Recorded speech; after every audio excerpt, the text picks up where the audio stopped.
பிரபாடாக்ஸ் உறவுகளுக்கு வணக்கம். கிண்டியில் இருக்கக்கூடிய கலைஞர் சென்டனரி சூப்பர் ஸ்பெஷாலிட்டி ஹாஸ்பிட்டல்ல மீண்டும் ஒரு துயர சம்பவம்.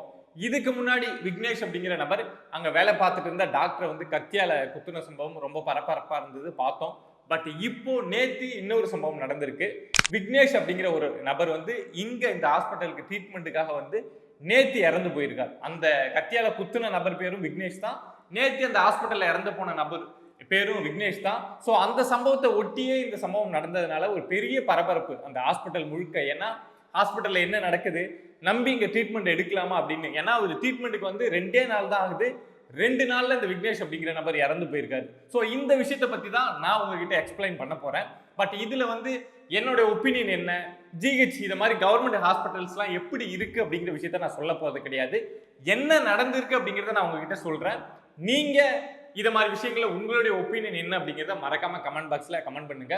13ஆம் தேதி இந்த விக்னேஷ் அப்படிங்கிற நபர் பிரைவேட் ஹாஸ்பிட்டல்ல இத மாதிரி போயிட்டு எனக்கு ரொம்ப வயிற்று வலியா இருக்கு அப்படின்னு சொல்லிட்டு ட்ரீட்மெண்ட்டுக்கு போயிருக்காரு.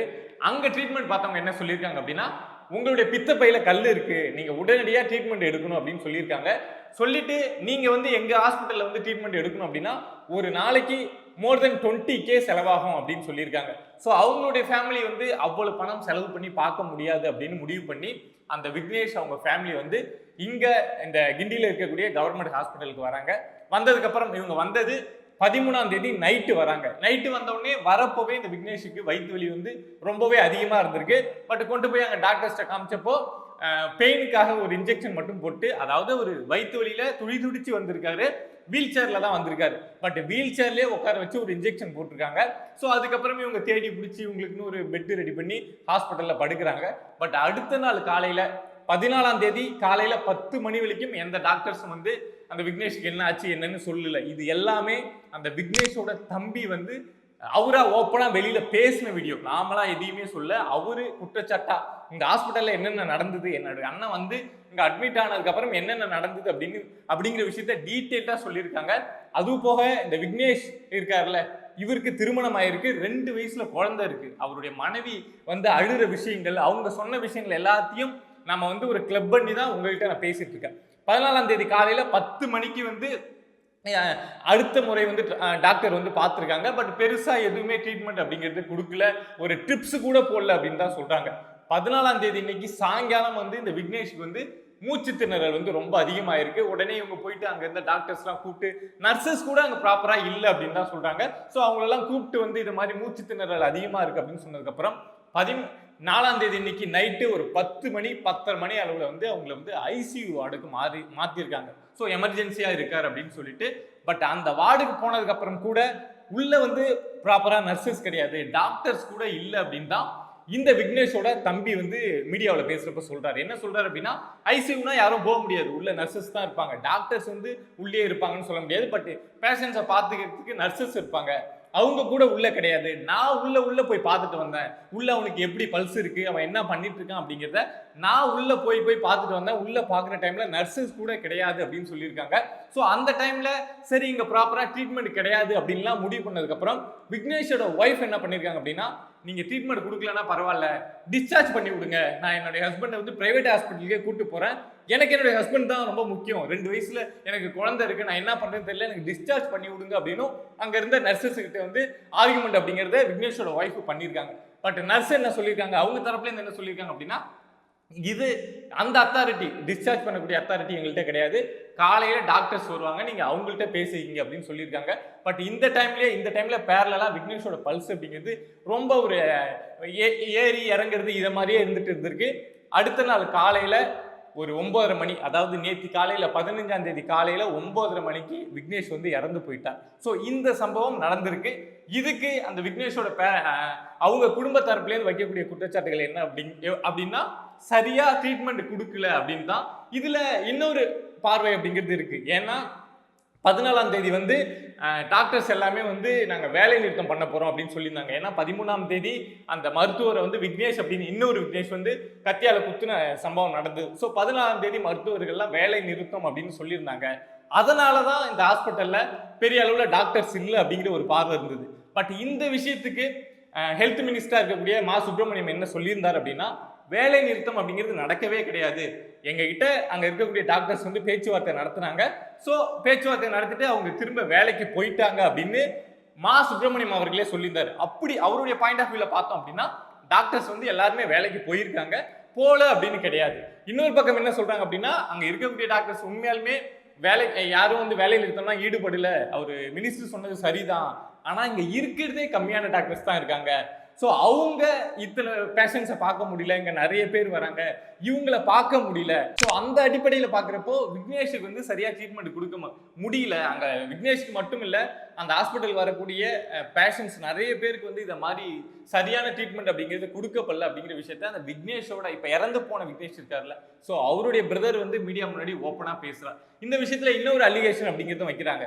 அங்க வந்து டாக்டர்ஸ் ஓரளவுக்கு போதுமானவங்களா தான் இருக்காங்க, அத்தனை பேர் இருக்காங்க, பட் அவங்க யாரும் இங்க இருக்கிறது கிடையாது, ஓன் கிளினிக் வச்சிருக்காங்க, இல்ல வேற ஒரு பிரைவேட் ஹாஸ்பிட்டல்ல வேலை பார்க்குறாங்க.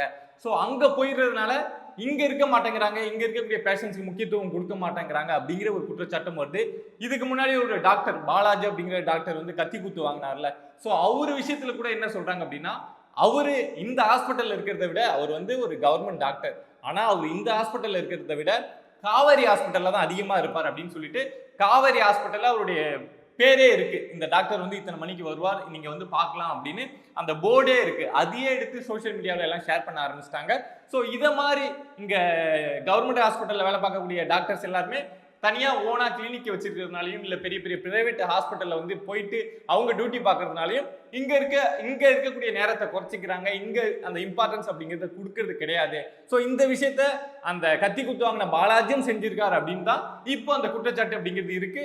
ஸோ காவேரி ஹாஸ்பிட்டல் நமக்கு தெரியும், ஆப்வியஸா தெரியும், நம்ம மினிஸ்ட்ரியில் இருக்கக்கூடிய கே நேரு அவர்களுடைய ஹாஸ்பிட்டல். ஸோ அப்படி இருக்கிறப்போ இங்க அவர் போனா கூட இங்க இருக்கக்கூடிய யாரும் வந்து கேள்வி கேட்க முடியாது, ஏன்னா அவர் அந்த ஹாஸ்பிட்டலுக்கு போறாரு.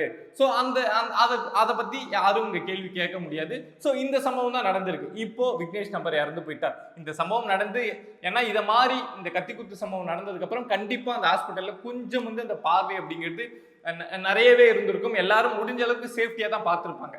அப்படி நடக்கிற டைம்லயே இப்போ இதை மாதிரி ஒரு நபர், அதுவும் பித்தப்பையில கல்லுன்னு வந்த நபர் தான், ஒன்றும் முடியாத ஒரு ட்ரீட்மெண்ட் கொடுக்க முடியாத ஒரு பிரச்சனை கிடையாது, ஒரு நார்மலா ட்ரீட்மெண்ட் கொடுத்தா அவரை காப்பாற்றலாம், அதை மாதிரி பிரச்சனை தான் இந்த பித்தப்பை கல் அப்படிங்கிறது. ஸோ அந்த விஷயத்துல 2 நாள்ல அந்த சம்பவம் முடிஞ்சு 2 நாள்ல நேற்று காலையில ஒரு 9:30 மணிக்கு இந்த விக்னேஷ் அப்படிங்கிற நபர் இறந்து போயிருக்கார்.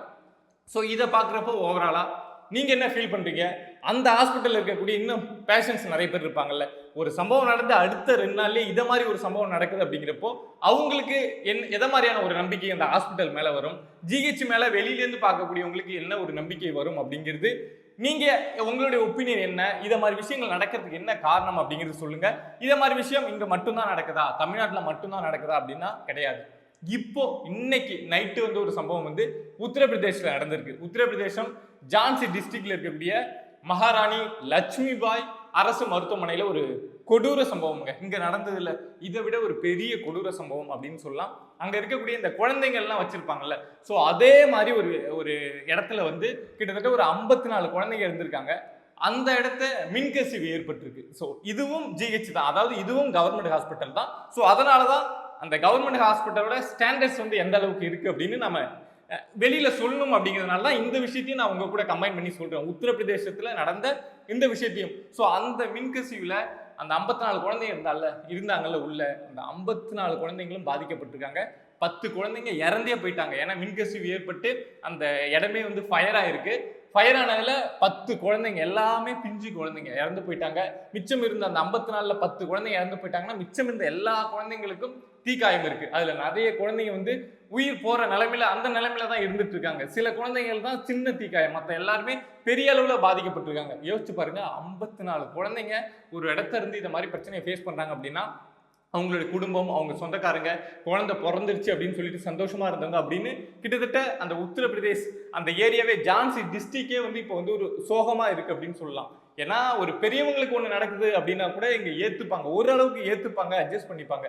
பட் குழந்தைங்களுக்கு இப்படி நடக்குது, ஒரு மின்கசிவு நடந்து இவ்வளவு பெரிய ஒரு ஃபயர் ஆக்சிடென்ட் நடக்குது அப்படின்னா அதுவும் தேடி இந்த மாதிரி கவர்மெண்ட் ஹாஸ்பிட்டல்ஸ்லேயே நடக்குது அப்படிங்கிறப்பதான் இது இங்க வந்து எதை மாதிரியான ஒரு ஸ்டாண்டர்ட் வந்து கவர்மெண்ட் ஹாஸ்பிட்டல்ல மெயின்டைன் பண்ணப்படுது.